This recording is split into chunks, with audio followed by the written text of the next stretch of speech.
අද අපේ Max class එක YouTube channel එකෙන් ඔයාලට කියලා දෙන්න යන්නේ තවත් අලුත් මාතෘකාවක්. කොහොමද සරල සමීකරණ විසඳන්නේ කියලා. ඉතින් අපි මුලින්ම සරල සමීකරණයක් හදා ගන්න ඕන.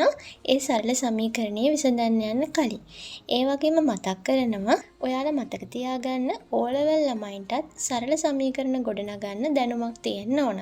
මොකද අපි සමගාමී සමීකරණ ගොඩනගන්න ගියාම සමීකරණ දෙකක් තමයි එතන ගොඩනගාගෙන යන්නේ. හරි අපි යමු ගැටලුවකට. හරිම සරල විදිහට ඔයාලට මම කියලා දෙනවා. හොඳට අහන් හිටියොත් හොඳටම තේරෙනවා. වෙලෙන්දෙක් ළඟ අඹ ගෙඩි X ප්‍රමාණයක් තිබුණි. ඔහු තවත් අඹ ගෙඩි 24ක් මිලදී ගත්තේය. දැන් ඔහු ළඟ තිබෙන මුළු අඹ ගෙඩි ගණන 114කි. මේක හොඳට මුලින්ම කියවන්න. වෙලෙන්දෙක් ඉන්නවා. එයා ළඟ අඹ ගෙඩි කීයක් තිබිලාද? අඹ ගෙඩි X ගාණක් තිබිලා. අන්නේ අඹ ගෙඩි X ගානට අමතරව එයා තවත් අඹ ගෙඩි 24ක් මිලදීගෙන. දැන් එයා ළඟ අඹ ගෙඩි කීයක් දෙනවද කියලා අහන්නේ. කොහොමද කියන්නේ? මුලින්ම වෙලෙන්දා ළඟ අඹ ගෙඩි තිබ්බේ X ප්‍රමාණයක්. ඊට පස්සේ මේ වෙලෙන්ද මොකද කළේ? තව අඹ ගෙඩි 24ක් මිලදී ගත්තා. දැන් මෙයා ළඟ තියෙන මුළු ප්‍රමාණය ගන්න අපි මේ Xට මේ 24 මොකක් කරන්න ඕනේද? අපි ගණිත කර්ම 4ක් දන්නා නේද? එක්ක එකතු කරන්න පුළුවන්, අඩු කරන්න පුළුවන්, ගුණ කරන්න පුළුවන්, බෙදන්න පුළුවන්. දැන් මෙතනදී එයා ළඟ තිබ්බ අඹ ගෙඩි ගණනට තව අඹ ගෙඩි ගණනක් එකතු වුණානේ. අන්න ඒ නිසා අපි මේ Xට මොකක් කරනවද? මේ 24 එකතු කරනවා. එතකොට මෙතන එනවා දැන් එයා ළඟ තියෙන මුළු අඹ ගෙඩි ගණන X ධන 24ක් කියලා. හරිද? ඒක තේරුණානේ.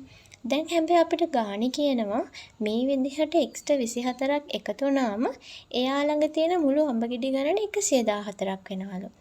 එහෙනම් අපිට ලියන්න පුළුවන් මොකක් කියලාද? මේ Xට 24ක් එකතු වුණාම උත්තරේ සමාන වෙනවා 114ට.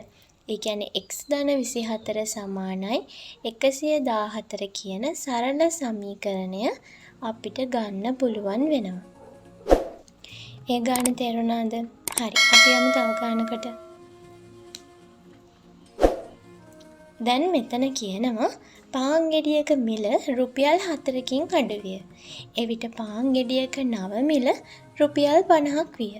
මෙම ප්‍රකාශය සමීකරණයකින් දක්වමු. බලන්න කොහොමද කියන්නේ. දැන් අපිට කලින් නම් අඹ ගෙඩි X ගානක් තිබ්බ කිව්වනේ. හැබැයි මෙතන පාන් ගෙඩියක මිල අපිට දීලා නැහැ. අපි නිකන් හිතනවා පාන් ගෙඩියක මිල B කියලා. අපි දැන් උපකල්පනයක් කරනවා. අපි පාන් ගෙඩියක මිල දන්නේ නැහැනේ. ඒ නිසා අපි මොකක් හරි අඥාත පදයක් ගන්න ඕන.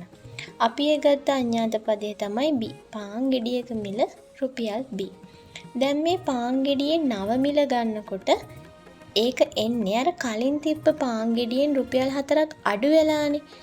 එහෙනම් දැන් පාන් ගෙඩියේ නව මිල මොකද්ද? B අඩු කිරීම 4යි නේ. පාන් ගෙඩිය අලුත් මිල B අඩු කිරීම 4යි. එතකොට මේ පාන් ගෙඩිය අලුත් මිල රුපියල් 50ක්ලුනේ.